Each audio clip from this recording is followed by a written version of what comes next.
हम लोग श्रीमद् भागवतम के तीसरे स्कंद के 5वें अध्याय के 40वें श्लोक को देख रहे हैं। और ये सृष्टि के तत्वों के नियामक देवताओं के द्वारा है। सृष्टि अभी हुई नहीं है। सृष्टि क्यों नहीं हुई है? क्योंकि सभी लोग अलग अलग चल रहे हैं, अभी कोऑपरेट नहीं कर रहे हैं।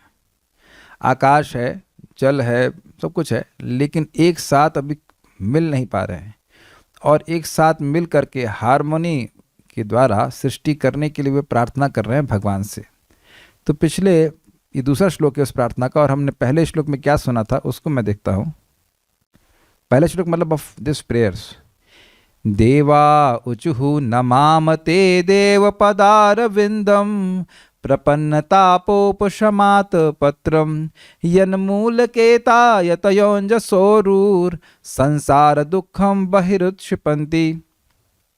कहते हैं देवाउचु मतलब देवताओं ने कहा, नमामते देव पदार विंदम, हम नमस्कार करते हैं, हे देव आपके चरण कमलों को नमस्कार करते हैं।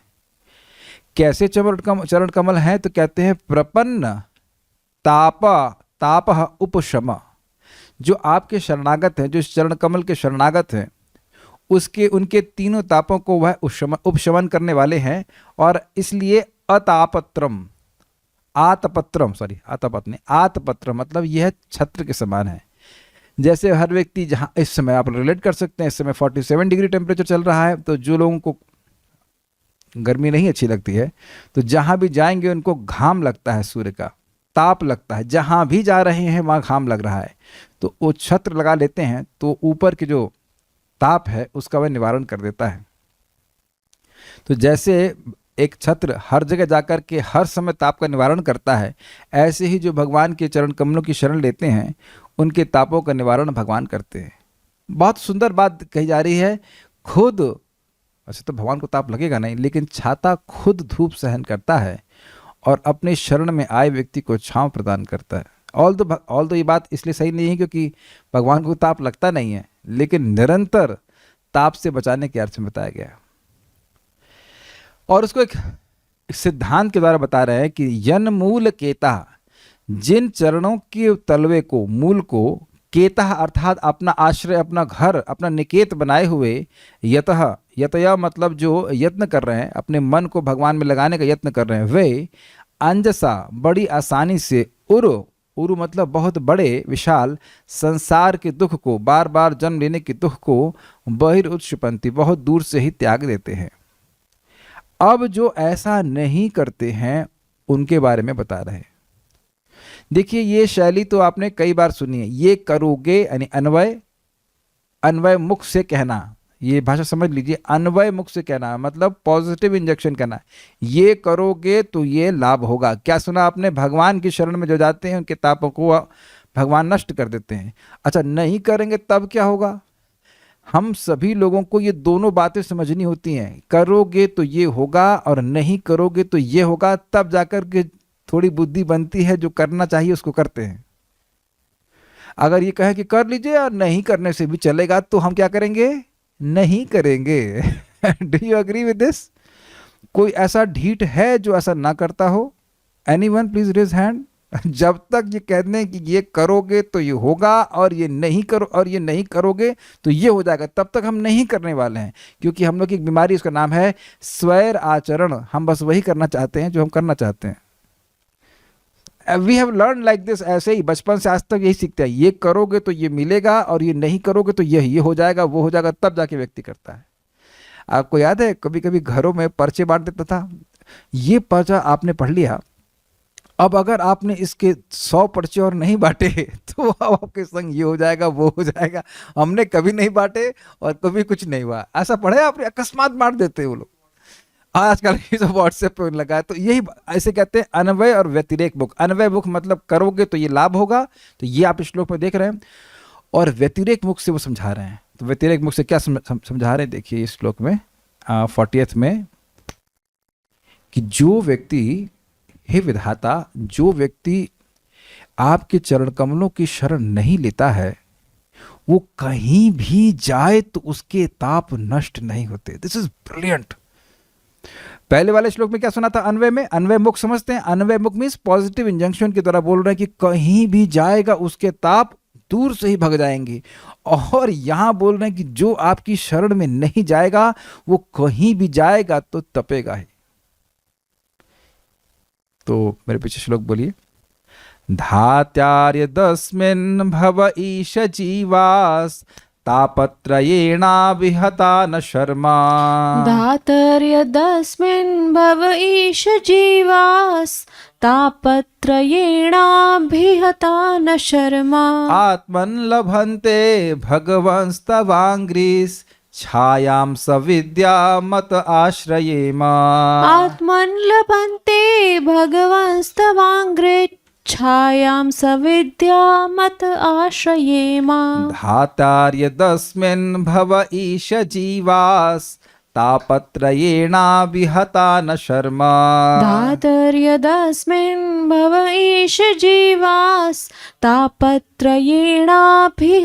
न शर्मा। आत्मन् लभन्ते भगवंस्तवाङ्घ्रिस् छायां सविद्या मत आश्रयेम। आत्मन् लभन्ते भगवंस्तवाङ्घ्रे छायां सविद्या मत आश्रयेम। धातार्यदस्मिन् भव ईश जैवा तापस्त्रयेणा विहता न शर्मा। धातर्यदस्मिन् भव ईश जीवास् तापत्रयेणाभिहता न शर्मा। आत्मन् लभन्ते भगवंस्तवाङ्घ्रिस् छायां सविद्या मत आश्रयेम। आत्मन् लभन्ते भगवंस्तवाङ्घ्रे छायां सविद्या मत आश्रयेम। धातर्यदस्मिन् भव ईश जीवास् तापत्रयेणाभिहता न शर्मा। धातार्यदस्मिन् भव ईश जीवास् तापत्रयेणा विहता न शर्मा। आत्मन् लभन्ते भगवंस्तवाङ्घ्रे छायां सविद्या मत आश्रयेम। आत्मन् लभन्ते भगवंस्तवाङ्घ्रिस् छायां सविद्या मत आश्रयेम। धातार्यदस्मिन् भव ईश जीवास् तापत्रयेणा विहता न शर्मा। धातर्यदस्मिन् भव ईश जीवास् तापत्रयेणाभिहता न शर्मा। आत्मन् लभन्ते भगवंस्तवाङ्घ्रिस् छायां सविद्या मत आश्रयेम। आत्मन् लभन्ते भगवंस्तवाङ्घ्रे छायां सविद्या मत आश्रयेम। हे पिता, कौन पिता? भगवान। कौन? किसके पिता? किसके बाप? सबके पिता। वैसे इन तत्वों के पिता। अभी तो बच्चे आए नहीं अभी तो बच्चे आए नहीं तो पिता कहाँ से? तो पिता क्योंकि त्रिकालज्ञ हैं, ये तत्वों के अधिष्ठाता देवता जो है त्रिकालज्ञ हैं, वो जानते हैं कि भगवान सबके पिता हैं। और दूसरी इंटरेस्टिंग बात है, क्योंकि सृष्टि का कार्य करने वाले हैं, करने के लिए ही प्रार्थना कर रहे हैं, इसलिए इनको विधाता, धाता मतलब विधाता के रूप में बोल रहे हैं। अभी आएगा, संस्कृत नहीं समझा रहा हूँ, अभी तो समझ लीजिए। पिता, हे पिता, हे प्रभु, हे भगवान, तीन जहाँ संबोधन है। भगवान बोल रहे हैं, ईश बोल रहे हैं अर्थात प्रभु, और धाता बोल रहे मतलब पिता। हे पिता, हे प्रभु, हे भगवान, इस भौतिक संसार में जीवों को कभी कोई सुख प्राप्त नहीं हो सकता किसी भी कॉम्बिनेशन से। एक प्रश्न आप लोगों के मन में आता होगा ना, यही बात क्यों आ रही है हर श्लोक में? मैं समझता हूँ हर तात्पर्य में, हर श्लोक में बात यही आ रही है कि हमको किसी भी तरह से कोई सुख प्राप्त नहीं हो सकता। There must be some reason behind it. What do you say? It's very strong, नहीं ना? एक ही बात बार बार बताई जा रही है, क्योंकि हम लोग एक बीमारी इसे कहते हैं, डिमेंशिया बोलते हैं, भूलने की बीमारी। क्या बोला था? क्योंकि दरवाजे के बाहर निकल के ही व्यक्ति प्लानिंग करना शुरू कर देगा, अच्छा अभी मुझे सुख कैसे मिल सकता है। अरे क्लास वास की बात वहीं छोड़ देनी चाहिए, क्लास की बात वहीं क्लास तक रहती है, ऐसा नहीं। लाइक दिस, क्योंकि वे 3 प्रकार के कष्टों से अभिभूत रहते हैं। अभिभूत का मतलब होता है दबे रहते हैं। एक कष्ट समाप्त हुआ तो दूसरा कष्ट शुरू। जैसे अभी हम कार्यक्रम के लिए गए थे तो बहुत सुंदर स्थान दिया गया था रहने के लिए, लेकिन उसमें कुछ और गेस्ट भी थे। क्या नाम था उनका? मच्छर। Oh yes yes yes. तो वहाँ तो भैया बिजली का पावर प्लांट ही है, तो बिजली तो नहीं कटेगी। जैसे हमारे घर में बिजली काटते हैं, पता है, बड़े स्मार्ट है। 10 बजे काटते हैं, 1 बजे देते हैं। हाँ, नहीं वही तो सोने का टाइम है। तो एनीवेज, तो यहाँ अलग प्रकार का ताप है। वही गर्मी आ रही है, आधिदैविक ताप मिल रहा है, इस चीज को दूर नहीं कर पा रहा है क्योंकि बिजली नहीं चल आ रही है। वहाँ बिजली आ रही है तो कहते हैं, अरे अरे माँ कह रही तुम सोओगे, तुम आराम से सोना चाहते हो। अरे तो यहाँ तो कुछ और भी डायरेक्टर है ना जो पड़े हुए हैं। मच्छर भिन्न भिन्न भिन्न भिन्न भिन्न भिन्न प्रकार के मच्छर जो आप में परेशान करते रहते हैं। तो अब आप नोटिस कीजिए कि एक ताप को हमने कुछ हद तक शमित किया तो इतने में दूसरा ताप खड़ा हो जाता है। हमारी भी सेवा कीजिए। अच्छा, इनको खत्म किया तो फिर तीसरा ताप, मतलब 3 ताप राउंड अबाउट वे में। कोई इधर से थप्पड़ मारता है, इधर सहलाता है व्यक्ति अपना, उधर से थप्पड़ पड़ता है, फिर इधर सहलाता है तो पीछे से थप्पड़ पड़ता है। कभी देखा है आपने बुली करते हुए? बुली मीन्स तो 3-4 लड़के खड़े हो जाएंगे, इधर से थप्पड़ मारेगा, उधर देखेगा तो उधर थप्पड़ मारेगा, इधर थप्पड़ मारेगा। इस प्रकार से हम लोग निरंतर अभिभूत रहते हैं। और अगर गंभीरता से देखिए तो पूरा जीवन का संघर्ष एक ताप से दूसरे ताप तक, जैसे एक ब्रांच से दूसरे ब्रांच में बंदर कूदता रहता है, ऐसे ही संघर्ष में बीत जाता है। एक व्यक्ति बता रहे थे कि 10th में सोचते थे, नहीं 7th में सोचते थे कि 10 मतलब अच्छे नंबर आ जाएंगे तो सुखी हो जाएंगे। फिर बाद में सोचे कि 12th में नंबर अच्छे आ जाएंगे तब सुखी हो जाएंगे, फिर नौकरी मिल जाएगी तो सुखी हो जाएंगे। तो मिलना कहाँ है, बात आप सब समझ रहे हैं। लेकिन इस सुख की खोज में हम वस्तुतः क्या कर रहे हैं?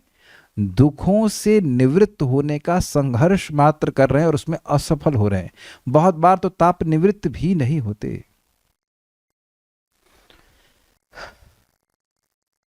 ये काउंसलिंग करके हमको बहुत मालूम चल जाता है कि व्हाट्सएप पे व्यक्ति अपना कितना भी सुंदर मुस्कुराता हुआ चेहरा रखे, लेकिन उसके खोदेंगे थोड़ा सा उसके जीवन में तो किसी को पेट खराब है, किसी को पॉलिटिक्स से डील करना पड़ रहा है। इस constant anxiety.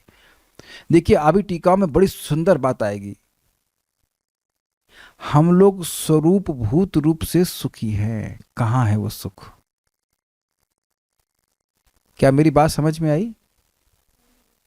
We are self happy, we don't need happiness from outside. मैं जब वो टीकाओं को पढ़ रहा था तो मैं बहुत शॉक हो रहा था कि अरे बाप रे, ये क्या बात बोल रहा है। आप अच्छा ये बता दीजिए, आप लोग नहीं सोचते कि भोजन से सुख मिल जाएगा? सब परे हो गए। निद्रा से और अन्य चीजों के बारे में हम नहीं चर्चा करना चाहते। Who can say this? और ये सुख हम बाहर ढूंढ रहे हैं। क्यों? क्योंकि अपना जो सुख वास्तविक है वो मिल ही नहीं रहा है, गायब हो गया है। यही तो बहुत दुर्गति की स्थिति है। क्या है अपना सुख, जरा बताइए। तो इस समय आप ये बातें कई बार सुन चुके होंगे, लेकिन विचार करेंगे तो एकदम हिल जाएगा कि अरे हाँ यार, हम तो अपने सुख के बारे में कुछ भी नहीं जानते। Nothing at all. We don't know about our own happiness which is self manifesting. जो हमसे स्वयं प्रकट हो वह भी नहीं जानते, हमसे छीन लिया गया है। Very interesting. तो कह रहे हैं कि ये दबे रहते हैं। प्रभुपाद जी इसी बात को कहते हैं कि तुम जब करते रहोगे तब तुमको समझ में आएगा कि एक दिन तुम्हें समझ में आएगा तुम कितने पतित हो, तुम्हारा कितना नुकसान हो गया। जैसे कि मान लीजिए किसी के पास बहुत बड़ी मणि है और वो खो जाए और उसका वो मूल्य जानता हो, जब वो मूल्य जानेगा तब समझेगा अरे मेरा इतना बड़ा मूल्यवान वस्तु खो गया था।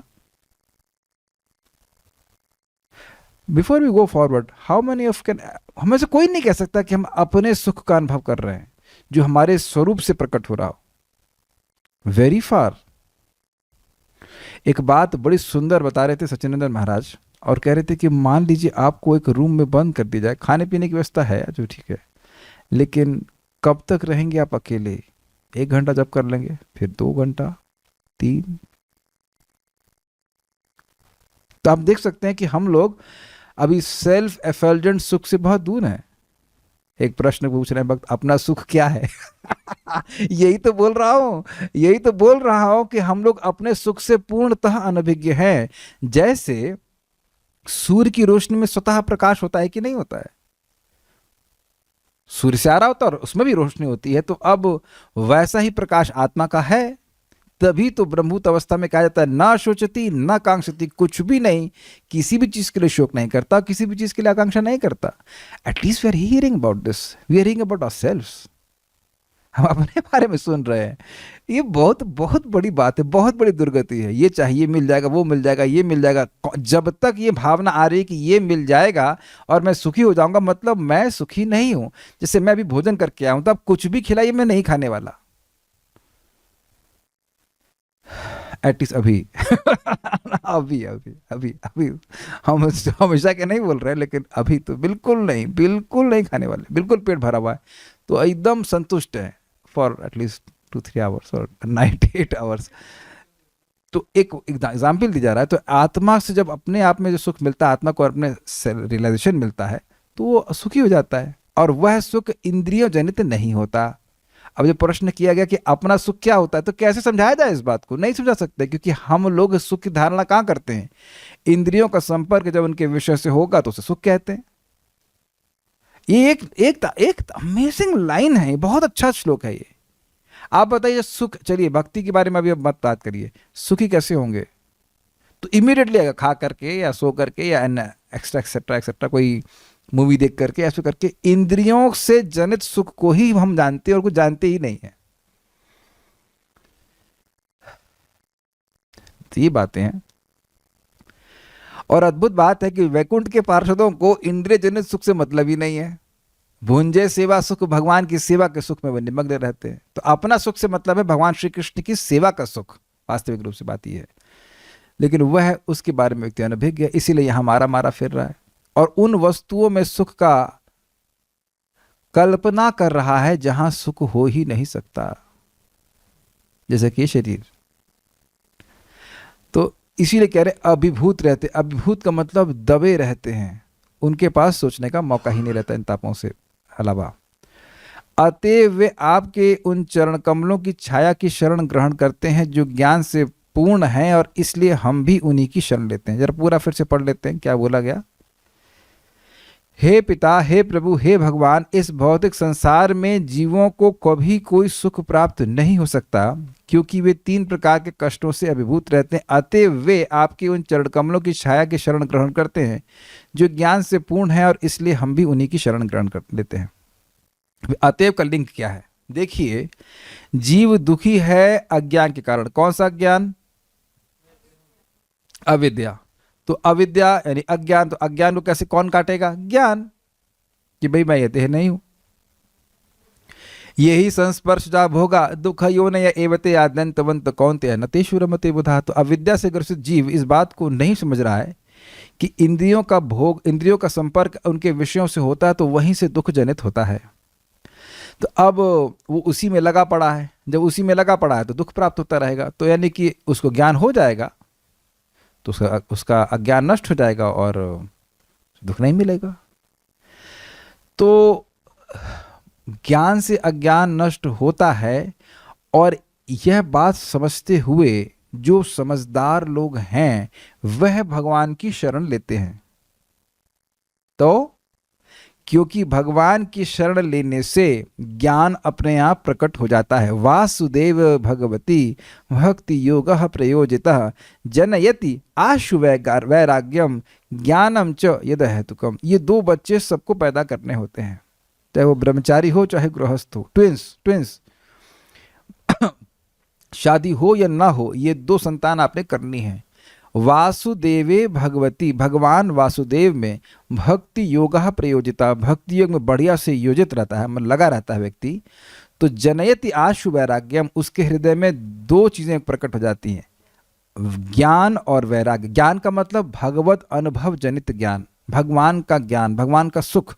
तो भगवान का सुख का ज्ञान हो गया तो अब वैराग्य इस जगत से हो जाएगा। जो भगवान से इतर वस्तुओं से वैराग्य हो जाएगा, ये तो हो ही रहा होगा। बच्चे छोटे होंगे लेकिन अब उत्पन्न तो हो ही जाते हैं। अगर ज्ञान नहीं होता कथा का, तो यहां दौड़ के कैसे आते, है ना? फिल्म से या जो भी अन्य चीजों से वैराग्य अपने आप हो रहा है। क्यों हो रहा है? भगवान की कथा का सुख का कुछ बोध हो रहा है, इस कारण से। अन्य वस्तुओं से वैराग्य हो रहा है। जनयति आशु वैराग्यम ज्ञानम च यद अहेतुकम। अहेतुकम मतलब और कोई भौतिक कारण नहीं है, कोई इंद्रिय जनित ज्ञान नहीं है। इंद्रिय जनित ज्ञान राजसिक होता है, चर्चा कर चुके थे हम लोग भी। इंद्रिय राजसिक है तो इंद्रिय जनित ज्ञान राजसिक होता है, लेकिन जो भगवत संबंधी ज्ञान है, जो भक्ति से उत्पन्न होता है, वह तो निर्गुण होता है। तो भगवान की भक्ति करने वाला अज्ञान में रह ही नहीं सकता, वह तो अंतरंगा शक्ति के संपर्क में है। जैसे इस समय हम लोग भगवान की अंतरंगा शक्ति के संपर्क में आ रहे हैं, तो वह तो अविद्या का नाश भी करेगी और साथ साथ अंतरंगा शक्ति का भी अनुभव प्राप्त होता है। केवल विद्या शक्ति का अनुभव नहीं होता है, विद्या शक्ति होती है सत्वगुण, लेकिन अंतरंग शक्ति दिव्य स्तर पर कार्य करती है, तो वह अविद्या का भी नाश कर देती है और जीव को सुखी कर देती है। जीव भोगों में नहीं पड़ता। अरे अभी देखिए ना, इस समय के हम भोग रहे हैं, नहीं भोग रहे हैं, भगवान के बारे में सुन रहे हैं तो मन में शांति आती। प्रैक्टिकल देख सकते हैं, बोलने वाले को, सुनने वाले को, सभी को अच्छा लगता है कि नहीं लगता है? अच्छा नहीं लग रहा होता तो आते ही क्यों यहाँ? तो ये अच्छा लगना अलग प्रकार का अच्छा लगना है, यहाँ कोई ताप का तो मतलब है नहीं। क्लियर हो गया ना बात? तो जो व्यक्ति भगवान की शरण लेता है उसको ज्ञान अपने आप प्राप्त हो जाता है। अन्वय देखिए, हे धाता, धाता मतलब विधाता। यहाँ पे सृष्टि के तत्व सृष्टि करने के लिए, सृष्टि के तत्व के नियामक देवता सृष्टि करने की शक्ति चाहते हैं, इसलिए भगवान को धाता के रूप में संबोधित कर रहे हैं। धाता मतलब जगत के विधाता, जगत का विधान करने वाले, सभी के परम पिता परमात्मा परमेश्वर। समझ में आया? बड़ा सुंदर शब्द है। अच्छा, दूसरा शब्द यहाँ पे बोल रहे हैं ईश। वह है सभी के, धाता मतलब विधाता, पिता। और दूसरा यहाँ पे शब्द है ईश। ईश का मतलब है सर्व समर्थ है, सबके स्वामी हैं, वह इन तत्वों के भी स्वामी है। तत्व लोग किस चीज को करने में अनीश थे? आपस में मिल करके सृष्टि करने में वो अनीश थे, समर्थ नहीं थे।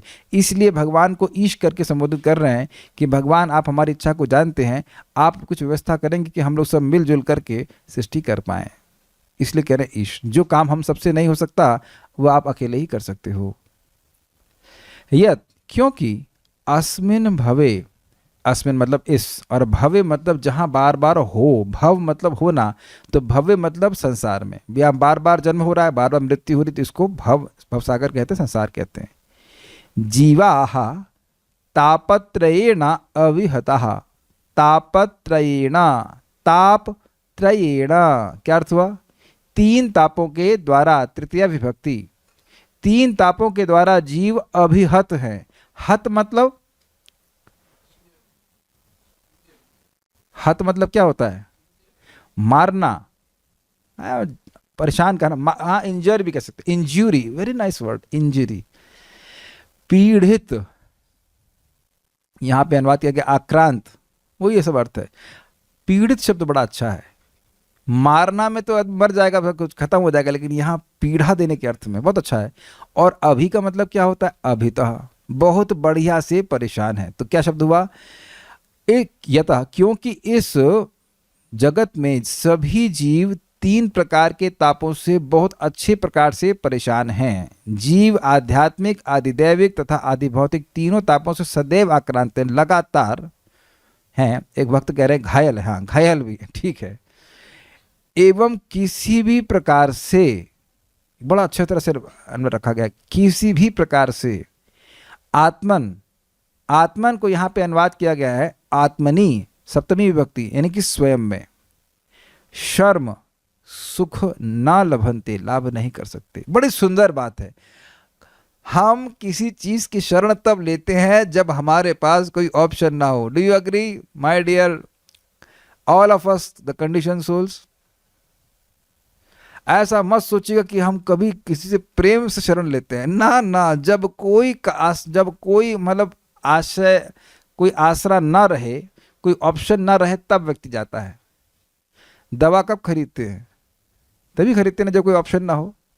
जब तक ऑप्शन हो, भाई घर में चाय पी करके, मतलब जीरे की चाय और सौंफ का चाय और सब ऐसे कुछ घोट घाट के पी लेंगे, तब तक तो हम डॉक्टर के पास नहीं जाते हैं। भाई भारतीय पैसा बचाना है, घर में लड़की की शादी करनी है, 2-2 रुपया बहुत महत्वपूर्ण है, तो बहुत पैसा बचाता है कि नहीं बचाता। लेकिन जब एकदम खत्म हो जाएगा कि भाई नहीं, अब तो कोई डॉक्टर के बिना जाए काम नहीं चलने वाला है, तब व्यक्ति कार्य करता है। मैं अपनी बात बोल रहा हूँ, मुझे चावल मना किया गया है। अभी अभी तो उतना दर्द नहीं हो रहा है कि हम उसको रोक दें, लेकिन जब बहुत परेशान हो जाएंगे तब रोकेंगे। ऐसे कैसे रोक दें, जीवन भर खाएं।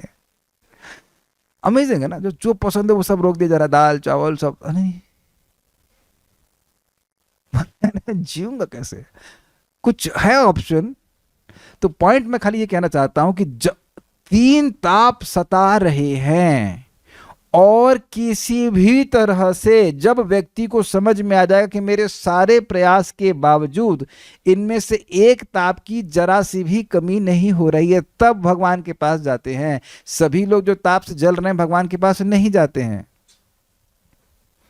ये हमने पिछले श्लोक में सुना था कि जब सभी लोग दुखी हैं तो भगवान के पास क्यों नहीं जाते हैं? कहते यतयः, जो यतिगण हैं, जो विवेकी हैं, वह भगवान के पास जाते हैं। क्योंकि आप इस जगत में देख रहे हैं सब लोग भगवान के पास नहीं जा रहे हैं।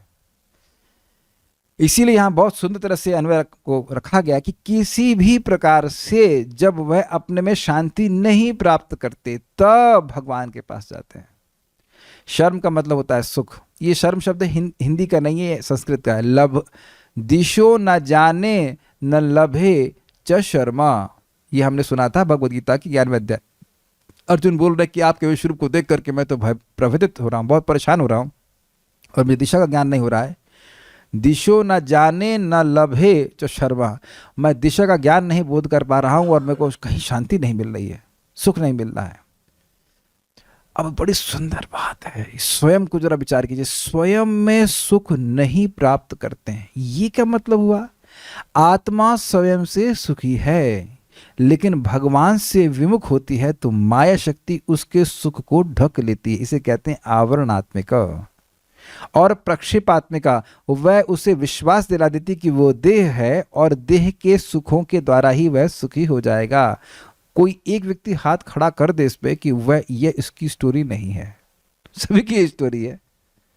हम सभी लोग देह से ही अपने सुख को इंपोर्ट कर रहे हैं। What an amazing dependency, what a helpless dependency. एक ऐसी वस्तु जो कि काफ पित्त और वायु का बैग मात्र है, अत्यंत असार है, असत है, उस पे हम जो कि शाश्वत रूप से आनंदमय हैं, वह अब वहां से रहा है कि उसका सुख इंपोर्ट होगा। क्योंकि भगवान की शरण ना जाने के कारण कितने बड़ी फजीहत में हम हैं। इसीलिए कह रहे हैं कि भगवान की शरण में जो लोग नहीं जाते हैं वह कहीं पे भी सुख नहीं प्राप्त करते और किसी भी प्रकार सुख प्राप्त नहीं करते। एक बड़ा सुंदर उदाहरण समझिए, बड़ा सुंदर उदाहरण देते हैं श्रीमान सार्वभौम प्रभु।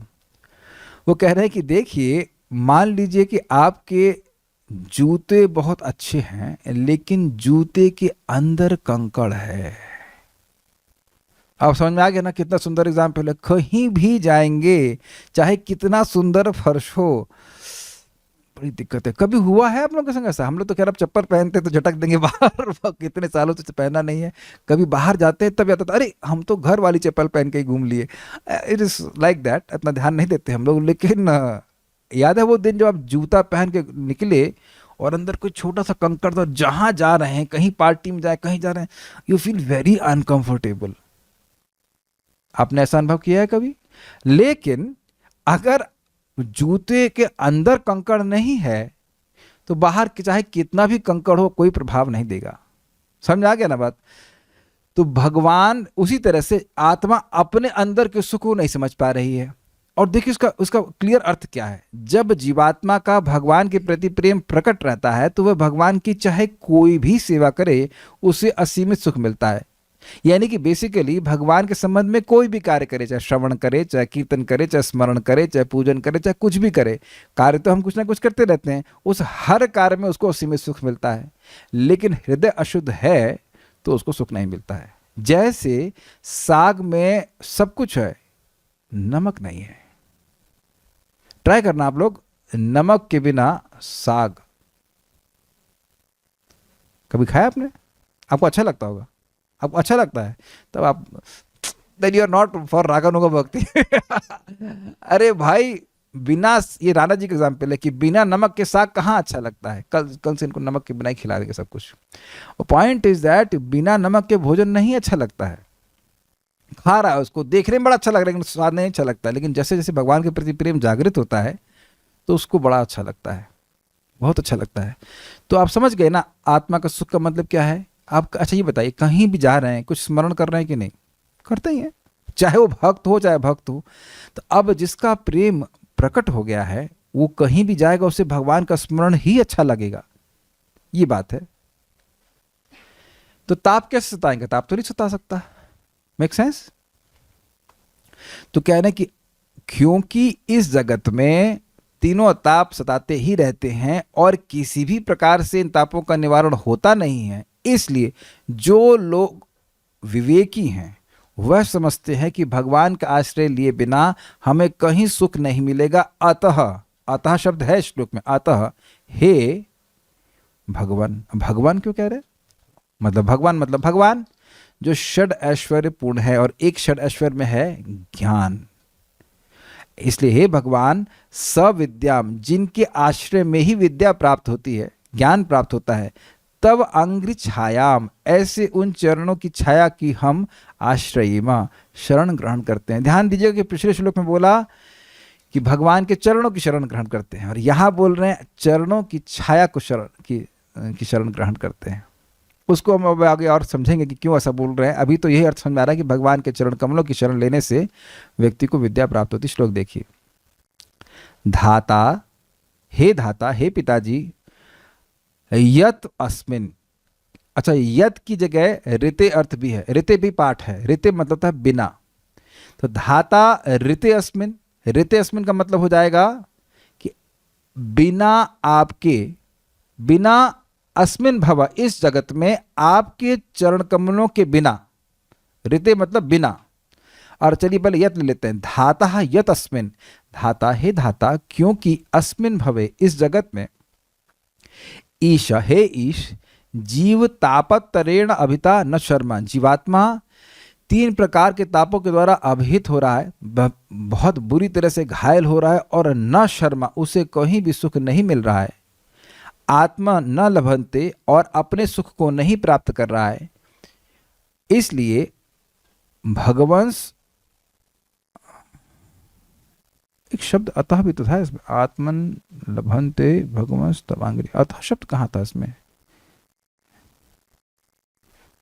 अतः दिख रहा है, सविद्याम अतः आश्रय, ठीक है। तो अपने सुख को लाभ नहीं करता है, इसलिए हे भगवान, तवांग्री छायाम, आपके चरण कमलों की छाया को, जो कि सविद्याम, सारे ज्ञान के आश्रय हैं, अतः आश्रयेमा, इसलिए हम ऐसे चरण कमलों की छाया का आश्रय लेते हैं। अच्छा, ऋते वाला पाठ क्या होगा? धातर ऋते अस्मिन, हे धातु आपके बिना, भवे अस्मिन, इस जगत में, हे ईश्वर, जीव तीनों तापों से जलता ही रहेगा और कभी भी अपना सुख प्राप्त नहीं करेगा। इसलिए हे भगवान, आपके चरण कमलों की छाया को, जो कि सभी विद्या के आश्रय है, हम लोग आश्रय ले रहे हैं। तो जो धाता की बात यत है, उसकी जगह ऋते पाठ भी है। ऋते का मतलब बिना, वो अर्थ वही है, बस थोड़ा पाठ भेद हो रहा।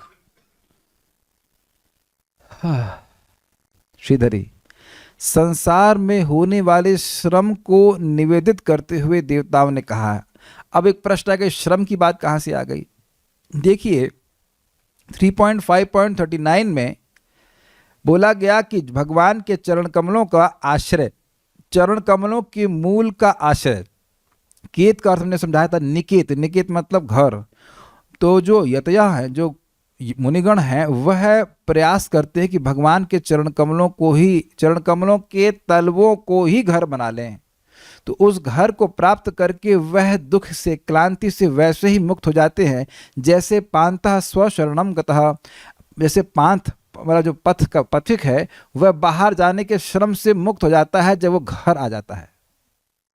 तो वहां पे श्रीधर स्वामी पाद ने श्रम के बारे में बताया था कि भाई पथिक श्रम से मुक्त हो जाता है, उसी प्रकार से भगवान के भक्त भगवान के चरण कमलों के आश्रय लेकर के सारे क्लेशों से मुक्त हो जाते हैं। तो वो श्रम क्या है, उस श्रम की व्याख्या यहाँ पे कर रहे हैं श्रीधर स्वामी पाद। इस श्लोक में श्रम की व्याख्या कर रहे हैं। श्रम क्या है कि कहीं भी जा रहा है तो वह सुख की खोज में जा रहा है। सुख की खोज एक परिश्रम है, लेकिन मिलता है तापत्रय। Is it sinking in? This is very heavy. ये बात, ये कहानी घर घर की है। हर व्यक्ति सोच रहा है कि अब नेक्स्ट प्लान क्या है सुखी होने का, और उसके लिए उसे श्रम करना पड़ता है। कोई बता दे यहाँ इस भक्त मंडली में कि हमें सुख के लिए कभी श्रम ना करना पड़ा हो।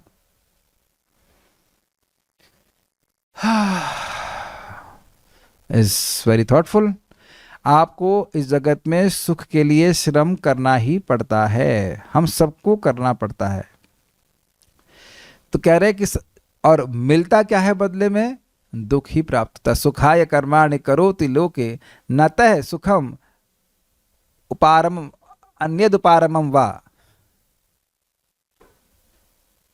तो ये बात है। तो संसार में होने वाले श्रम को निवेदित करते हुए देवताओं ने कहा, क्या श्रम हो रहा है कि जहां भी जा रहा है वो सुख के लिए जा रहा है, लेकिन मिल रहा है केवल दुख। जैसे बेचारा कोई डिप्रेस आदमी हो, कहीं जा रहा है तो झापड़ ही पड़ रहा है, वो सोचेगा यहाँ से प्रेम मिलेगा, वहां से भी झापड़ मिल रहा है। ये स्थिति है। हे धातः अर्थात हे संपूर्ण जगत के पिता, संपूर्ण जगत की सृष्टि करने वाले, क्योंकि संसारी जीव संसार में उपलब्ध होने वाले 3 प्रकार के संतापों से संतप्त रहते हैं, उन लोगों को आत्मन, ब्रैकेट में आत्मनि लिखा गया है। क्यों?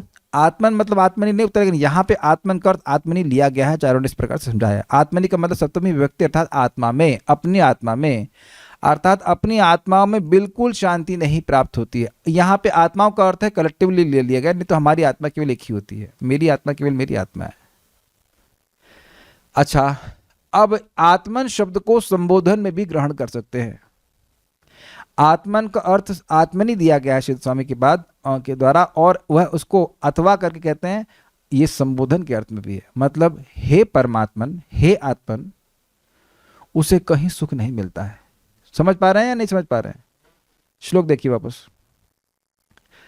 पहली लाइन क्लियर है। धाता, हे ईश, आपको छोड़कर, क्या फिर कह सकते हैं क्योंकि इस जगत में जीव तीनों तापों से तापित है, दुखी है, और शर्मा सुख नहीं प्राप्त कर रहा है, इसलिए हे आत्मन, हे परमात्मा, समझा रहा? हे परमात्मा, हे भगवान, आपके चरण कमलों की छाया का आश्रय हम लेते हैं, जो छाया सभी ज्ञान का आश्रय स्वरूप है।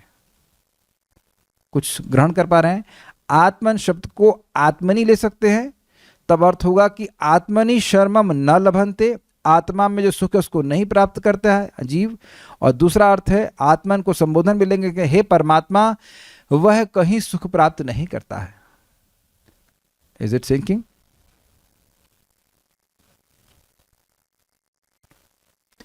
यह संबोधन आत्मन शब्द को मानना चाहिए। अभी मैंने समझा दिया। यहां पर यत के स्थान पर ऋते पाठ है, सॉरी यहां पर नहीं, जहां पर यत के स्थान पर ऋते पाठ है वहां पर अर्थ होगा जिन चरणों का भजन किए बिना, ऋते मतलब बिना, जीवों को शांति नहीं प्राप्त होती, आपके उन चरणों की ज्ञानमय छाया का हम आश्रय ग्रहण करते हैं। देखिए, इस बात को थोड़ा समझिए। इस जगत में अगर आप विचार करें तो हम लोग शरण ग्रहण करने से डरते हैं। क्यों? माइक बताइए, थोड़ा पानी दें। माइक बताइए। जो रक्षा हम चाहते हैं वो, या फिर जो हमारी अपेक्षा है वो पूरी हो पाएगी या नहीं। यस, और साथ साथ ये डर होता है कि जो वही व्यक्ति होता है। हमको शरण दे रहा है कहीं वही हमको एक्सप्लॉइट तो नहीं करेगा, क्योंकि ऐसा ही होता देखा जाता है। यहाँ तक कि माता पिता तक बच्चों को एक्सप्लॉइट करते हैं। अब इस बात में बहुत से लोग रंज हो जाएंगे, नहीं हम तो नहीं, हम तो एक्सप्लॉइट करते हैं, हम तो अपने बच्चों का हित करना चाहते हैं, हम अपने बच्चों को आईएएस बनाना चाहते हैं, क्या इसमें इनका अहित है? तो लेकिन उस प्रोसेस में आप यह देखिए कि आपका बच्चा बनना चाहता है, और क्या वो बच्चा बन करके सुखी हो जाएगा? और उस प्रोसेस में बहुत प्रेशर बच्चों को दिया था, बहुत बार बच्चे सुसाइड भी कर लेते हैं। सो आश्रय दिया है क्या? Have you done something by which your child will be happy?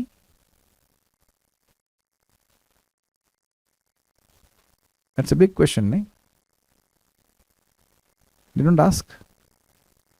हाँ, अगर लड़का वो पैसे भेजता रहता तो must be happy ना, अगर वो 20-30 हज़ार भेज रहा है तो उसके पास भी अधिक पैसे होंगे तो वो तो सुखी होगा ना। दैट्स अ गुड इक्वेशन, नहीं? तो मछली जैसे पानी के बिना सुखी रह ही नहीं सकती, जैसे ही पानी से बाहर निकाला जाएगा उसका दुख, उसकी तड़पड़ाहट तुरंत शुरू हो जाएगी, वैसे ही जीव को जैसे ही भगवान की सेवा से हटाया जाएगा वो तुरंत ही दुखी हो जाएगा। ये है सिद्धांत। अब इसको हम लोग कितना भी मरम पट्टी करते रहे कि नहीं ऐसे नहीं हो सकता, वैसे नहीं हो सकता, मे बी उस तरह से हो जाएगा, it will not work. The only way we can be happy is अहेतु की अप्रतिहता येनात्मसु प्रसिद्धि। यही प्रश्न तो उठाया गया है भागवत में। पहला और मूल प्रश्न तो यही है कि जीवात्मा कैसे सुखी हो जाएगा। शास्त्रों का वह सार बताइए, इससे जीव सुखी हो जाएगा। तो बार बार घूम फिर की बात वही आ रही, भगवान की भक्ति प्राप्त करके ही सुखी हो जाएगा। और भगवान की सेवा करके हम सुखी हो ही नहीं सकते। भगवान की सेवा किए बिना हम सुखी हो ही नहीं सकते। अब वो गलती हो रही, इसको आप ग्रहण कर लीजिएगा, ठीक करके, सुधार करके। You can not be happy without serving Krishna. अब तो जैसे ही हमारा संकल्प बनता है कि मैं भोग करूंगा या करूंगी किसी भी रूप में, तो उसी समय माया तुरंत अपने तीनों तापों में से किसी एक को एक्टिवेट करती, इसे जाके दुख दो। बहुत गंभीर बात है। कृष्ण भूलिया जीव भोगवांछा करे, निकटस्थ माया तारे झापटे या धरे। जैसे ही जीव भोग की इच्छा करता है तुरंत माया उसको पकड़ लेती है, फिर पीटना शुरू करती है। ठीक है। अच्छा, यदि आप कहें कि ज्ञान से ही अज्ञान जन संतापों की निवृत्ति हो जाती है, फिर चरणों की शरणागति करने की क्या आवश्यकता है? भाई सत्य बात है, ज्ञान हो जाता है कि भाई मैं देह नहीं हूं। जिस व्यक्ति को ज्ञान हो गया वह भोगों में नहीं लिप्त होगा। जब भोगों में लिप्त नहीं होगा तो फिर उसको दुख नहीं प्राप्त होंगे। तो भगवान ही मान लो कहें कि अरे भाई ज्ञान से अज्ञान जन संतापों की निवृत्ति हो जाती तो मेरे चरणों की शरण ग्रहण करने की क्या जरूरत है? तो उसके उत्तर में देवताओं ने कहा सविद्याम, अर्थात आपके चरणों को ही शरण रूप से अपनाने से ज्ञान की प्राप्ति होती है, अतएव हम लोग उनकी शरणागति करते हैं। अब एक बड़ी सुंदर बात है, सविद्याम मतलब, माइक में बताइए, सही बोल रही हैं आप, बोलिए। विद्या सहित। अविद्या मतलब अविद्या, विद्या रहित। Very good, simple. अविद्या मतलब विद्या रहित और सविद्या मतलब विद्या सहित। समझ में आ गया? भगवान के चरण में अपने आप विद्या रहती है।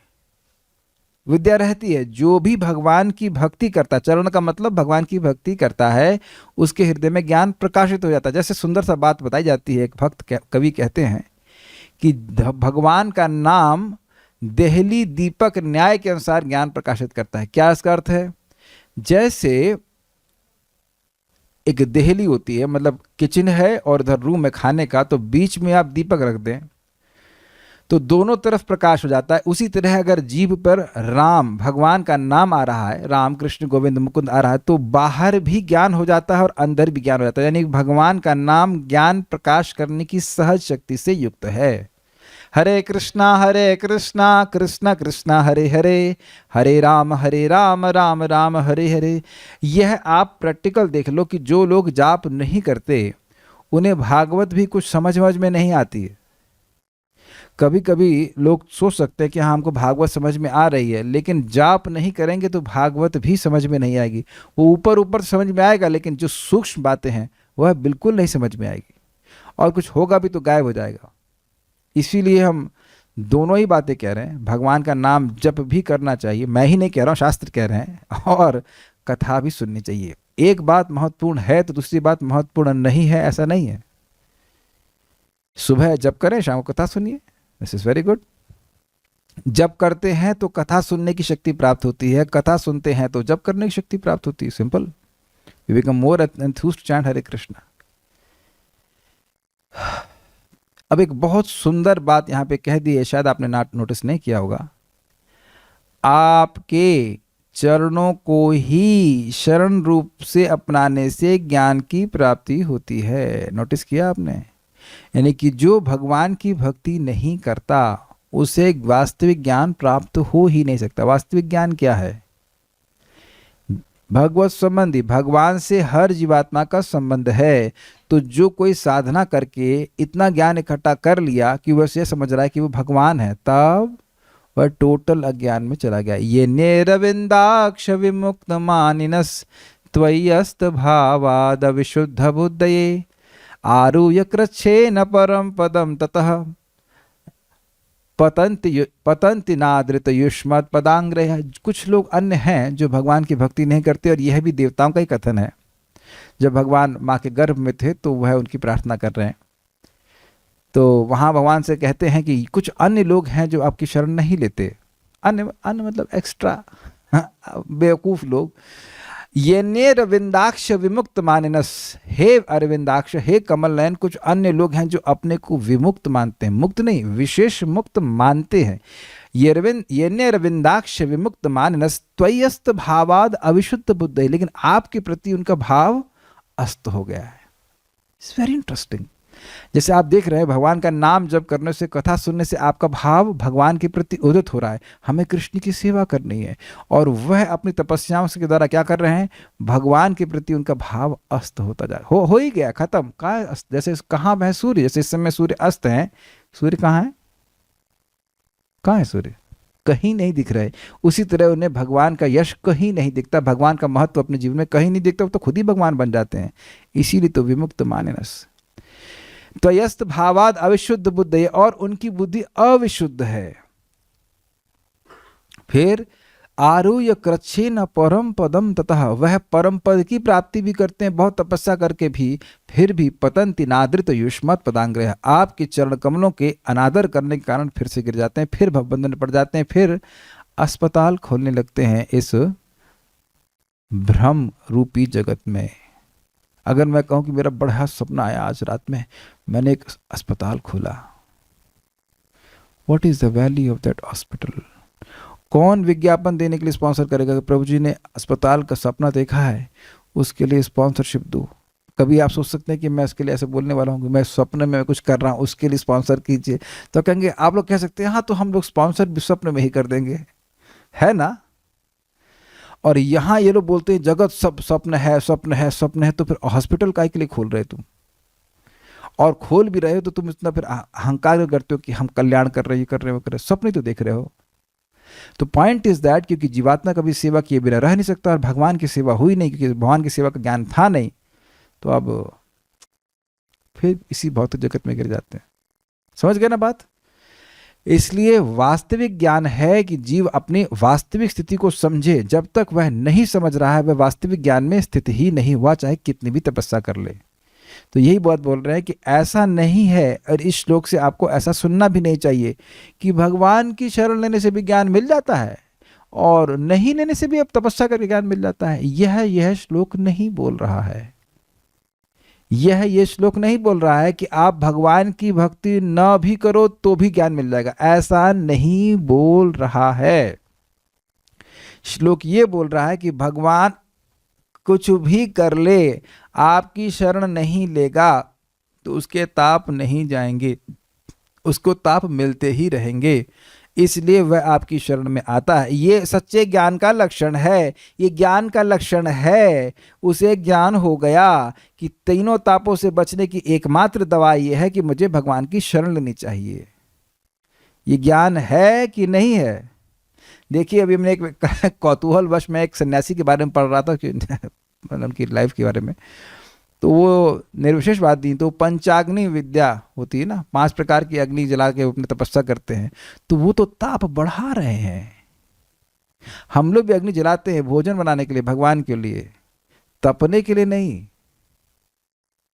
तो क्या इस प्रकार के ताप से उनको बोध हो जाएगा कि वे कृष्ण के नम्र सेवकों के सेवक हैं? कभी नहीं होगा। समझ गए? इसका मतलब है कि तथाकथित रूप से वह ज्ञानी होते हुए भी अज्ञानी। और एक प्रमाण, प्रकाशानंद सरस्वती 60,000 सन्यासी के गुरुजी हैं, और महाप्रभु कीर्तन कर रहे हैं और उनको वह भाव अकेली कह रहे हैं। यही है ना ज्ञान की पराकाष्ठा। What a misfortune. तो प्लीज मैं इस बात को फिर से हैमर कर रहा हूं, समझा रहा हूं कि भगवान की भक्ति के बिना चाहे कोई व्यक्ति कितना भी तपस्या कर ले, उसे ज्ञान हुआ ही नहीं, क्योंकि अगर वह ज्ञानी होता तो भगवान की शरण में आता। प्रमाण बहुनाम जन्मनाम अन्ते ज्ञानवान माम प्रपद्यते, बिल्कुल स्पष्ट है गीता के अनुसार। अगर कोई ज्ञानवान है बहुत जन्मों के बाद भी, तब वह भगवान की शरण में आया है। और भगवान की शरण मतलब भगवान की सेवा कर रहा है। जो भगवान की सेवा नहीं कर रहा है उसे अभी ज्ञान नहीं हुआ, उसको अभी और जन्म लेने होंगे, वह मुक्त नहीं हुआ। वेरी ब्यूटिफुल श्लोक। तो यानी कि भगवान की शरणागति को स्वीकार करना ही वास्तविक ज्ञान का परिचय है, वास्तविक कल्याण का परिचय है, ज्ञान का परिचय है। मेरी बीमारी इस दवा से ही जाएगी, दिस इज कॉल्ड नॉलेज। बुखार हो रखा है और मैं लूज मोशन की दवा खाता रहूं तो मेरा दिमाग लूज हो जाएगा ना, पागलपन कहा जाएगा कि नहीं कहा जाएगा।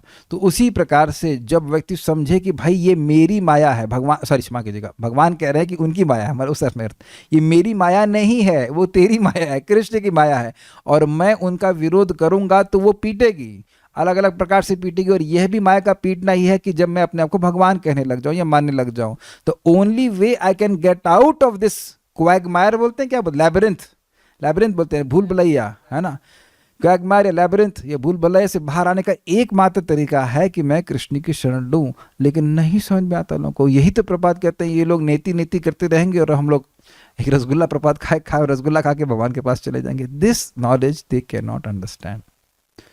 इस संबंध में आपको बात समझ में आ गई होगी। हम सारा दर्शन पढ़ के फिर रुकेंगे, कल बाकी पढ़ाएंगे। संसार दुख का मूल अज्ञान है, अपने स्वरूप का ज्ञान, एवं ज्ञान द्वारा ही उसका उपशमन हो जाता है। तब क्या ज्ञानी जन दुखों से मुक्ति पा सकते हैं? मान लो ये कहे तो इस पर यह श्लोक वर्णन करता है कि भक्ति ही एकमात्र साधना है, एवं आपके चरण कमलों का भजन किए बिना जीवात्मा को अस्मिन भवे अर्थात संसार में आत्मन अर्थात आत्मनि अर्थात स्वयं के भीतर शर्म अर्थात शांति प्राप्त नहीं हो सकती, भले ही वह सविद्या अर्थात ज्ञान से ही युक्त क्यों ना हो। मतलब वो समझता रहे कि भाई मैं आत्मा हूं, मैं देह नहीं हूं, लेकिन भगवान का भजन किए बिना वह सुखी नहीं हो सकता, कुछ नहीं मिलेगा उन्हें, कुछ नहीं मिल पाएगा।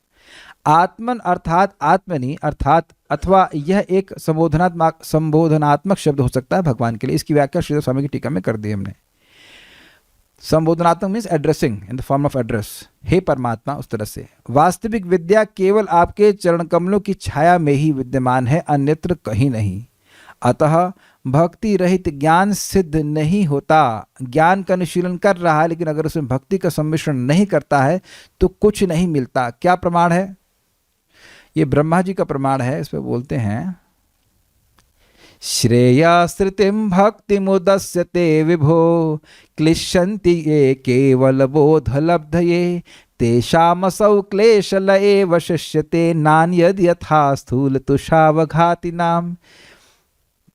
तो कह रहे हैं कि हे भगवान, श्रेयाश्रितिम भक्ति मुदस्यते विभो, हे विभो, हे सर्वसमर्थ, हे कृष्ण, आपके भक्ति के मार्ग को, जो परम श्रेय का मार्ग है, उसको कोई त्याग देता है और केवल क्लिश्यन्ति ये केवल बोध लब्धये, ज्ञान की प्राप्ति के लिए खूब कलेश उठाता है, खूब तपस्या करता है, तो क्या मिलता है उसे कहते हैं क्लेश। तेषाम असौ क्लेशल एव शिष्यते, उनको केवल क्लेश ही बचता है, वो क्लेश ही स्वीकार करते हैं और फल में उनको क्लेश ही मिलता है। समझ में नहीं आया क्या? उदाहरण दीजिए। कहते हैं ना अन्यद यथा स्थूल तुषावघाति नाम, कोई कह रहे हैं उनको क्लेश ही बचता है, कुछ और मिलता नहीं। जैसे, आप तो संस्कृत समझने लगे, वेरी गुड, जैसे कि तूष, बहुत, वो तूष मतलब चावल का जो छिलका होता है, वो पर्वत प्रमाण चावल का छिलका है, उसको कोई पीट रहा है, ये सोचते हैं कि उसे चावल मिल जाए तो दो चार जाने जो चावल के होंगे वह भी पिस जाएंगे। समझ में आया?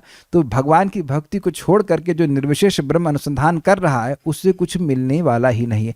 और बात बताऊं तो उन्हें भी पता है ये बात कि भगवान की भक्ति किए बिना तो हमें अपना ब्रह्म रियलाइजेशन भी नहीं मिलेगा। इसलिए लोग हरे कृष्ण मंत्र बोलते हैं।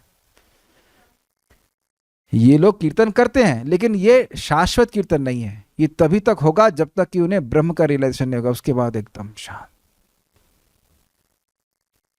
तो वो इनका टेम्परेरी कीर्तन होता है, लेकिन जानते हैं कि बिना भक्ति के सम्मर्षण किए हमको ब्रह्म की अनुभूति भी नहीं होगी। तो यही बात बताई जा रही है कि भक्ति रहित ज्ञान सिद्ध नहीं होता, मिलेगा ही नहीं ज्ञान, अर्थात लक्ष्य प्राप्ति नहीं करा सकता, तथा ऐसे लोग मिथ्या ज्ञानी होते हैं, यह भाव है, उन्हें ज्ञान नहीं हुआ। आगे टीकाओं को हम कल देखेंगे, इतनी जल्दी नहीं कर पाएंगे ना, जल्दी करना चाहता हूँ। कुछ पूछ रहे हैं?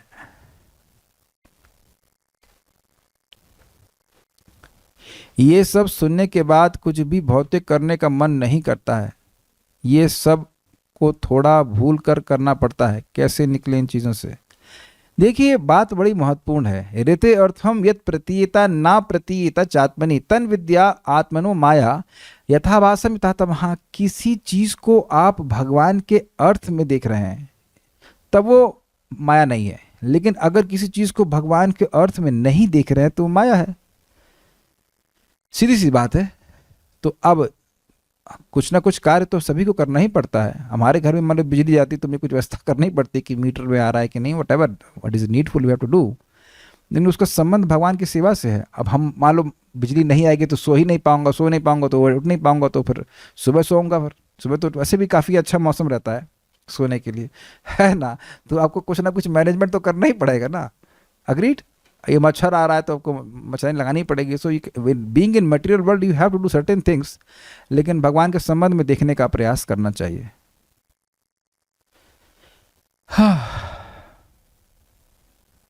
ब्रह्मभूत अवस्था कैसे प्राप्त होगी? देखिए, ब्रह्मभूत अवस्था का मतलब क्या है? न शोचती न कांक्षती। और ये कैसे होता है? बहुत श्लोक भूल गए हम लोग। तव तव विक्रीडितं कृष्णा नृणां परम मंगलम कर्णपीयूषमास्वाद्य तजन्ति अन्य स्पृहाम जन। हे कृष्ण, आपकी लीला कथा को जो भक्त, लीला कथा के अमृत को जो भक्त रोज आस्वादन कानों से करते हैं, वह सारी इच्छा को त्याग देते हैं, मोक्ष की इच्छा को भी त्याग देते हैं, लेकिन कथा सुनने की इच्छा को नहीं त्यागते। तो बड़ा स्पष्ट है कैसे ब्रह्मभूत अवस्था प्राप्त होगी? कृष्ण कथा, कृष्ण के नाम, कृष्ण की भक्ति के द्वारा। और कोई प्रश्न कह रहे हैं? तो क्या भगवान ऐसे लोगों की इच्छा भी पूरी कर देते हैं? कैसे लोगों की इच्छा? ज्ञानियों की इच्छा। हाँ, क्या दिक्कत है? अकामः सर्व काम व मोक्ष काम उदारधि तीव्रे न भक्ति योगे न यजिता पुरुषा। पर मैंने सुना है कि जगन्नाथ जी का एक लीला है, कोई व्यक्ति बोला जगन्नाथ जी को देख के मोक्ष मिल जाता है, तो गया बड़े आतुर होकर के, मोक्ष मिल गया उसको, वो लीन हो गया। उसकी इच्छा थी इस प्रकार की। ये स्वसुख अनुभव करने के लिए क्या प्राइस पे करना पड़ता है? 100 रुपया पर डे? नहीं। हरे कृष्णा कृष्ण कृष्ण हरे हरे, हरे राम राम राम हरे हरे। उसके थोड़े थोड़े सैंपल आपको मिलते हैं कभी कभी, जब बहुत अच्छा लगता है और उसके लिए आप कुछ भी नहीं कर रहे होते हैं एक्सेप्ट चैंटिंग। कभी कभी आप देखेंगे कि चित्त में बड़ा ही संतोष का अनुभव कर रहे होते हैं, जीवन में कुछ नहीं चाहिए, एटलीस्ट केवल कुछ थोड़े समय के लिए होता है, लेकिन वी आर सो हैप्पी। तो ये थोड़े थोड़े सैंपल भगवान देते हैं ताकि व्यक्ति को समझ में आए कि भाई ये ऐसी स्थिति आ सकती है। प्राइस है नियमित रूप से भगवान की भक्ति करना। तो उससे हम लोग क्रमशः अनर्थ निवृत्ति, फिर निष्ठा, फिर रुचि, आसक्ति, भाव, प्रेम, इस तरह से पहुंचेंगे। मुझे कब समझ में आएगा सब कि बहुत अच्छे से प्रीच कर सकूं? जब आप बहुत अच्छे से प्रीच करने का प्रयास करेंगी तब। देखिए, एक बात समझने का प्रयास कीजिए। अगर आप इस कथा की शैली देख रही हैं या आप लोग सब देख रहे हैं, तो चीज़ों को एक फोकस करके बताया जा रहा है। मैं कभी एक बात पे फोकस कर देता हूँ, फिर वहाँ ठहर करके दूसरे पॉइंट में जाकर फिर फोकस कर देता हूँ, फिर दूसरे पॉइंट को आप ये शैली देख रहे हैं। इस लाइन से हमने क्या सीखा, इस लाइन से हमने क्या सीखा, इस लाइन से हमने क्या सीखा, इज इट नॉट? और तो हम कुछ कर नहीं रहे। तो स्वाभाविक सी बात है कि श्रवण के समय मन इधर उधर चला जाता है। तो प्रथम स्कंद को सुने अगर भागवतम बढ़ाना चाहते हैं, और उसमें देखिए कि क्या बोला जा रहा है। एक श्लोक को पकड़िए और समझाने का प्रयास कीजिए। फिर नहीं समझ में आए तो अभी तो मैं भगवान की कृपा से जिंदा हूँ, तो बता सकता हूँ कि यही बात नहीं आ रही तो हेल्प कर देंगे। बिना मेहनत के कुछ भी नहीं आता है, लेकिन मैं एक अपने में एक सामर्थ्य देखता हूँ कि जैसे मैं वैसे पढ़ने बैठूंगा तो काफ़ी सारी चीज़ें रिपीट हो रही होती हैं। तो वो बातें एक ही झटके में समझ में आती हैं। कुछ बातें एकदम फार आउट होती हैं तो उसको समझने में समय लगता है, लेकिन जो बातें रिपीट हो रही हैं बार बार, उनको समझने में कठिनाई नहीं होती है। जो कठिनाई थी वो पहली बार हुई थी, उसके बाद, और वो कठिनाई बहुत अच्छी थी कठिनाई, लेकिन दैट्स वेरी गुड, क्या उसका मतलब है, क्या उसका मतलब है? लेकिन अब आप जब बार बार सुनते रहते हैं, पढ़ते रहते हैं, तो समझने में कठिनाई नहीं होती है। तो ये जो आपने प्रश्न किया उसको आप नोट कर लीजिए और उसके बाद फिर आप सुनते रहिए। लेकिन जिन्होंने प्रश्न किया उन्हें 1 महीने की छुट्टी मारी थी, अगर मैं गलत नहीं बोल रहा हूँ, भागवतम से। अब 1 महीने की छुट्टी मारेंगे तो स्वाभाविक सी बात है कि जो फ्लो है उसमें दिक्कत आएगी कि नहीं आएगी भागवतम में, है ना? भागवतम भा से शुरू होता है, तो आप कुछ दोष देख रहे होंगे अपनी तरफ भी कि आपने थोड़ा सा मिस्टेक किया है। और प्लस जहाँ गए थे वहाँ भागवत की चर्चा नहीं हो रही थी, वहाँ भौतिक भाव से मतलब भौतिक जगत की चर्चा हो रही थी, है कि नहीं? तब इतनी चर्चा सुन करके आएंगे तो फिर दिक्कत आएगी ना कुछ समय तक। मैंने बीच में सेमिनार दिया था और भागवतम छोड़ा था 1 हफ्ते के लिए, तो मुझे सारा लिंक छूट गया था। अभी काफ़ी साल पहले की घटना है, 1 साल 1.5 साल पहले की बात है। किसी भक्त ने कहा था आप DYS पढ़ाइए, तो हम शाम को DYS पढ़ाने लग गए, डिस्कवर सेल्फ, वो सब पढ़ाते हैं ना, स्लाइड्स पर दिखाते हैं। तो 1 हफ्ता या 10 दिन हो गया होगा, नहीं पढ़ा भागवतम, तो एकदम ब्लर सा हो गया था, क्या क्या लिंक है, बड़ा मुश्किल हुआ था पहले दिन समझना। फिर उसके बाद फ्लो बन जाता है, हुआ था ये। तो it needs flow. What is the relation between fear and bhakti? How can we be always fearless even in situation where our faith is tested? देखिए, ये श्रीमद् भागवतम का श्लोक है, भयम द्वितीयाभिनिवेश तस्याद ईशादपेतस्य विपर्य स्मृति। भय का एकमात्र कारण है इस जगत में भगवान के अलावा किसी दूसरी चीज में अभिनिवेश। इस जगत में जब हम कोई वस्तु भगवान के अलावा देख रहे हैं, जो कि माया के कारण दिखती है, तो व्यक्ति देखता है कि मेरे लिए कुछ खतरा है और डर होता है। जैसे जैसे भगवान की भक्ति में व्यक्ति आगे बढ़ता जाता है और जब करता है तो उसका हृदय शुद्ध होता जाता है, तो वह समझता है कि हमेशा भगवान मेरे साथ में हैं और मेरा कोई अहित नहीं हो सकता। लेकिन थ्योरी सुनने के बावजूद भी व्यक्ति को कार्य अपनी चेतना के अनुसार ही करना चाहिए और करना पड़ेगा।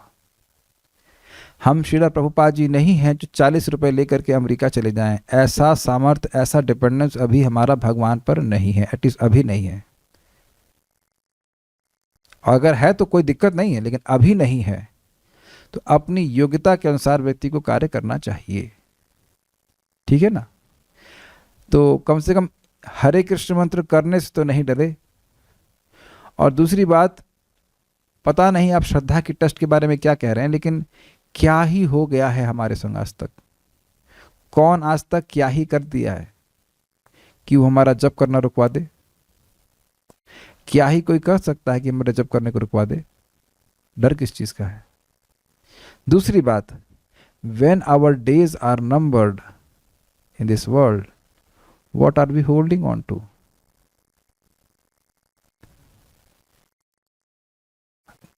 ये सब समझ में आया? चाहे कितना भी धन हो, चाहे कुछ भी हो, हम सबको पता है कि हम यहाँ हमेशा नहीं रहने वाले हैं, चाहे अच्छी अवस्था में हो चाहे बुरी अवस्था में हो। तो आपको भय किस बात का? जब छोड़ना ही है तो भयभीत होते हैं। जब ट्रेन में जाते हैं तो पता है ना कि 1 घंटे के लिए 2 घंटे के लिए है कि नहीं? वहाँ झगड़ा भी कर लेते, मेरा बर्थ कर लेते, चलो कर लिया, लेकिन पता है कि जब 1 घंटे के बाद 3 घंटे के बाद छोड़ना है ना? प्रैक्टिकल अभी हम लोग जहाँ पर गए थे तो हमको बहुत अच्छी व्यवस्था दी गई थी रुकने के लिए, लेकिन हमको पता है कि केवल 2 ही दिन रुकना है यहाँ। तब तो वस्तुतः भय का कारण हमारी अनावश्यक भौतिक आसक्ति है। तो श्रीमद् भागवतम के श्रवण से शोक, मोह और भय का नाश होता है। हमें मालूम रहता है कि जगत हमारा नहीं है और ना ही हम ना ये जगत हमारा है, ना हम जगत के हैं, और ना जगत हमारे लायक है और ना हम जगत के लायक हैं। Then why, what is the point of fear? तो अपने आवश्यक जो कार्य हो करे, लेकिन भयभीत हो। अच्छा, और दूसरी बात, भयभीत होने से होना भी तो कुछ नहीं है। मान लो आज ही मरना है, तब क्या करेंगे आप? बताइए, क्या करेंगे आप? और एक और सूत्र है, जितना भक्ति करेंगे, जितना पवित्र जीवन जिएंगे, भय नहीं रहेगा। पाप करेंगे तो तुरंत भय होगा। कभी चेक करना, जब भी कभी पाप करेंगे भय हो जाएगा, अरे इसका कहीं मुझे दंड तो नहीं मिलेगा, ये होगा ही। तो जितना व्यक्ति अगर भक्ति करेगा, शुद्ध जीवन जिएगा, उसको वह भय से मुक्त होता चला जाएगा। Will stop now. आप पूछ रहे हैं, बोलिए। हरे कृष्ण प्रभु जी। प्रभु जी, अभिभूत शब्द दब जाना, सब श्लोक में जैसे मान लीजिए कि जी। सो ना 60 किलो 25 किलो 100 किलो तो वो जरा दब जाएगा। हाँ बोलिए। जी प्रभु जी। तो भगवान कई बार ही बोल रहे हैं कि अभिभूत, यहाँ पे बोल रहे, फिर भगवत गीता में बोल रहे हैं कि जो लोग विमूढ़ आत्मा है वो लोग हमारे बात नहीं मानते। और फिर भगवान जी ये भी बोल रहे हैं कि बहु नाम जन्म नाम मंत्र जैसे। Yes. तो भगवान एक तरफ बोल रहे हैं कि जो लोग विमूढ़ है वो लोग हमारे बात नहीं मानते, फिर बोले बहु नाम बहु दिन बाद वो व्यक्ति मानेगा। तो फिर मतलब वो व्यक्ति नहीं मानेगा। जो ज्ञानवान, जो भगवान की शरण में आ रहा है, वह बहुत जन्मों के बाद मानेगा, ये नहीं कह रहे हैं। जो ज्ञानवान है वह समझेगा कि भगवान सब कुछ है। जो ज्ञान का अनुशीलन कर रहा है कि भाई आत्मा क्या है, परमात्मा क्या है, वह जाकर समझेगा एक दिन कि भगवान सब कुछ है। जो बेवकूफ है वो कितने जन्मों तक बेवकूफ बने रहेंगे और कोई भरोसा नहीं है। लेकिन ऐसे मूर्ख भी अगर भगवान के भक्तों की शरण में आ जाते हैं तो वह भी समझ जाते हैं कि वासुदेव सर्वमिति स महात्मा दुर्लभ। That's a fact. जगाई मधाई प्रैक्टिकल एग्जाम्पल है। उनको कई जन्म नहीं लगते, जगाई मधाई एक ही जन्म में, एक ही क्षण में समझ गए कि कृष्ण ही सब कुछ है। From next day they were pure devotees. भक्तों की संगति बहुत शक्तिशाली है। ठीक है, so will stop here, it's quite some time now. Srimad Bhagavatam की जय, श्रील प्रभुपाद की जय, निताय गौर प्रेमानंदे।